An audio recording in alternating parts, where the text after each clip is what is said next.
but that's kind of how life has worked itself out. Yes. Another very fascinating thing that you said is that you are doing work, or at least have done work, with the BBC. That's amazing. Mm. What that really fascinates me, as a listener to the BBC programs in the past. I'm familiar with it. What can you tell me about, working for the BBC, and really, if you want, give us the inside scoop how the BBC really works. I can do lots of things along those lines.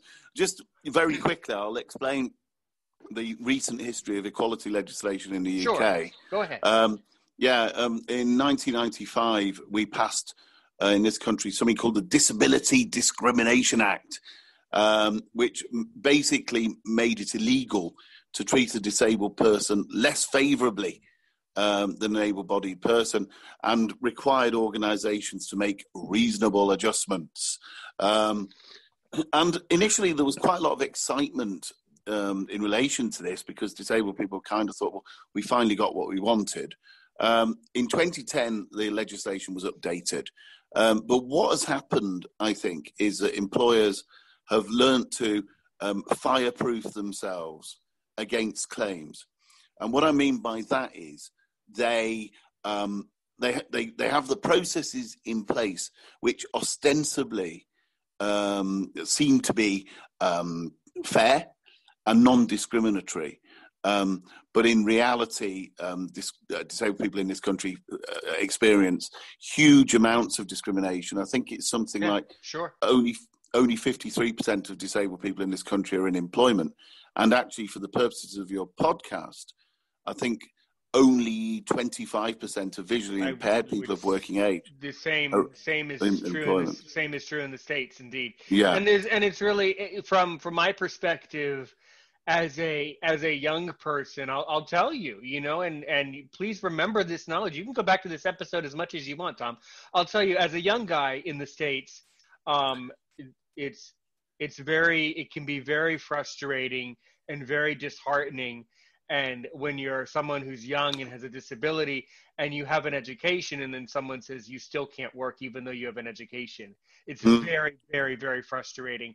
And fortunately for me, I had some other interests. I had interest in teaching, so then I got a job online, with Company X or something like that, doing online work, which is what I've been doing for 5 years, and it's perfect for me, and I love every second of it. But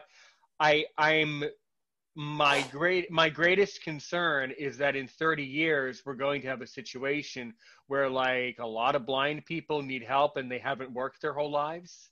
Yeah, exactly. That's what really. What do you think about that, Tom? That's what really scares me. Yes, go ahead. Yeah, I mean, I think this is a hugely complex subject.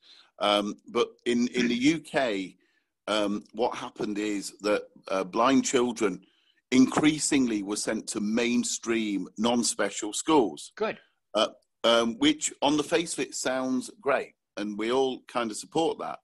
But what happens to those children in mainstream schools is that they are assigned somebody called a learning support assistant, okay? Mm-hmm. And this person literally hovers 1 meter away from their young person throughout the day. So he or she doesn't develop any independent skills at all. And what you often find is that those children that went to, visually impaired children that went to mainstream schools, do not have the mobility, do not have the independent skills to get around, and they're used to just having virtually everything done for them. And what also happens is that, as anybody knows, when you're in school, there's always a bit of fun in the classroom. Before the teacher arrives, and maybe when the teacher actually has arrived in the classroom, kids are larking around. That's what happens. Indeed, on my side of the pond, we phrase it. There's always some bullying and some horsing around in the classroom. Horsing, yeah, not necessarily bullying, but just horsing around. Clowning around, clowning around. But the visually impaired child, because he or she has this learning support assistant with them, doesn't get involved in that. So actually, they're almost more excluded in mainstream schools than they would be in a special school. But as a result of all of that, and because of health and safety as well, which is huge now in this country. You can't do anything without somebody giving you the health and safety lecture. So that kind of also sort of restricts what blind children can and can't do. And so when they go to university, they even have things like people taking their notes for them. And it's like, are you serious? You are at university. I can't imagine being at university, having anybody taking my notes for me, because notes are so personal. They really are my understanding of what the lecturer has said, what the teacher has said. So it's that bad. So I agree with you. I think the situation is actually getting an awful lot worse for disabled people, but specifically for visually impaired people than it's ever been. It's more difficult now. And one of the things you often hear people say, Aaron, is things like, well, we can't employ a visually impaired person. What happens if he or she walks into the bin? And it's like, well, what happens if anybody walks into the bin? It goes over, rubbish ends up on the floor, and you put it back in the bin, and everybody moves on with their day. But for some reason, because the blind person does it, it's more serious, it's more dangerous. Now, let me tell you what I also think happens. I've sat on both sides of the desk when we're recruiting. So I've been the interviewer, and obviously I've been an interviewee. And what happens is, certainly in the UK, is that when a disabled person is being interviewed, he or she has to tick every box and tick it really, really well. Whereas what they will do with a non-disabled person is they will recruit on potential. So if non-disabled person X maybe doesn't have the financial management skills, they will ask themselves, can he or she gain those skills? If the answer is yes, they'll give them the job. Whereas if they're interviewing a blind person or a disabled person, they will say, does Tom have the financial management skills? No. Okay, well, we can't employ him then. So that's what happens. And it's a very subtle and very difficult to prove form of discrimination. But that's just one example. Now, you asked me about the BBC. You want the inside scoop, do you? Well, because us Americans have been fascinated by it. So we might have wondered, how does someone get to work with the BBC? How does someone get involved in all that stuff in the first place? Well, when I was doing my postgraduate diploma in radio journalism, there's a program in the UK called In Touch, which is a program on radio it covers issues of interest to blind and partially sighted people. There was also a program called Does He Take Sugar, which covered all the other disabilities. And so I was asked to go and do some work for Does He Take Sugar for a few months, and then kind of got passed around the BBC because people didn't really know what to do with a visually impaired person or whatever, and they just kind of felt, well, we've got to offer him some work somewhere. So I got passed around. I ended up at a station called 5 Live, which you may have heard, and then I ended up working at something called the General News Service, which provides provides reports and journalism for local radio stations. So it was quite an interesting, an eye-opening experience. But as I look back on it now, I just think at the time the BBC was kind of thinking, well, this guy's quite good. He's got a good radio voice. He can make good radio. Let's just see what we can do. And I enjoyed it.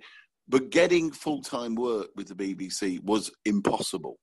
Maybe, and I have to accept this. Maybe it could be a lack of talent on my part, but it could also be discrimination on the part of the BBC, because at no point has anybody ever said to me, "You don't make good radio. You're not a good broadcaster."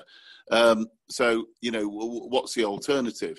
And it is difficult, and it is it was the training I did to be a radio journalist, but because finding work in the BBC has been very, very difficult, I've had to do other work, and we've talked about the Employment Tribunal, and under the things that I do a bit of teaching as well, which I know you do, and I love it, and I love those elements of my work, and I can't complain because at least I'm doing things. But obviously, radio journalism was the thing that I trained to do. But unfortunately, I don't think the BBC is in the right mindset, is in the right psychological place to really understand what it needs to do to employ disabled people. It just seems, I think it regards us, and I use the term us because we're visually impaired and many of your listeners will be, regards us as people, we are the subjects of their stories. They don't see us as people that they work alongside. We are the passive recipients of state benefits, social security. We aren't people who actually tell the stories, who actually work alongside them. And I think that mindset still very much exists within the BBC. Now, I'm hoping, and you may tell me otherwise, but I'm hoping that, you listening to me might say to you, this guy can speak pretty well. He might even be a reasonably good broadcaster, but that doesn't seem to have entered and penetrated the psyche of the BBC at the moment. And unfortunately, the number of disabled people working for the BBC is pitifully low. Really? And going down. And it's just a real shame. I don't want to have a complete downer on the BBC because, I've had some good times there as well. I've made some great radio, I think, and worked with some nice people. But, it's a very competitive industry. And, of course, there is a lot of bullying, and often the disabled person is the easiest target.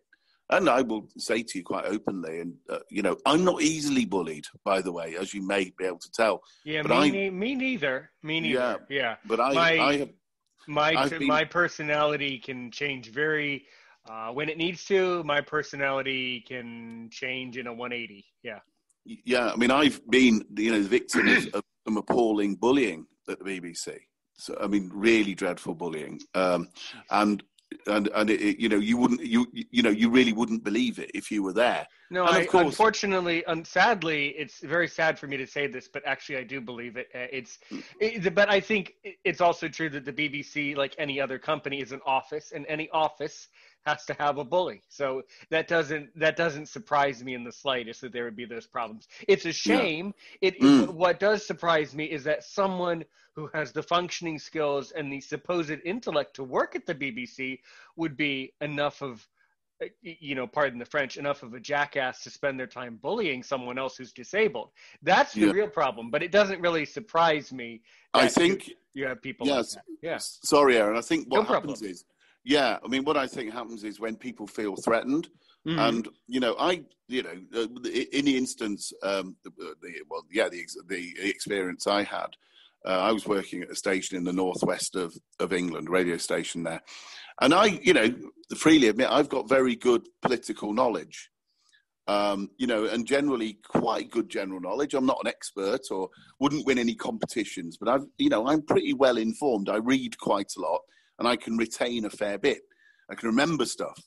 And there was this particular guy who I think he was a presenter. I won't go into too much details because I think the BBC are still looking into this. But he was a presenter and, he felt threatened because whenever we were talking about a story, I could often throw in a bit of information that other people didn't have. And he hated that. Absolutely hated it, and really conspired with other people to prevent my work from getting on air. That's how bad it was. But then on the other side of that coin, that means that you were a really good presenter for the BBC. Because if someone takes the time to try to disable you, that means you're doing a good job. That's another absolutely. Trick. Yeah. So you must have been really good. Yeah. Well, I don't know. I think I think you were. It's a kind of what we would call a backhanded compliment. Exactly. That somebody took the time and the energy to try and bully me. And what really disappointed me was that colleagues, so-called colleagues, were aware of it. But when the time came, they chose to stay silent. That doesn't surprise me in the slightest. But, Yeah. you know, I mean, just to say,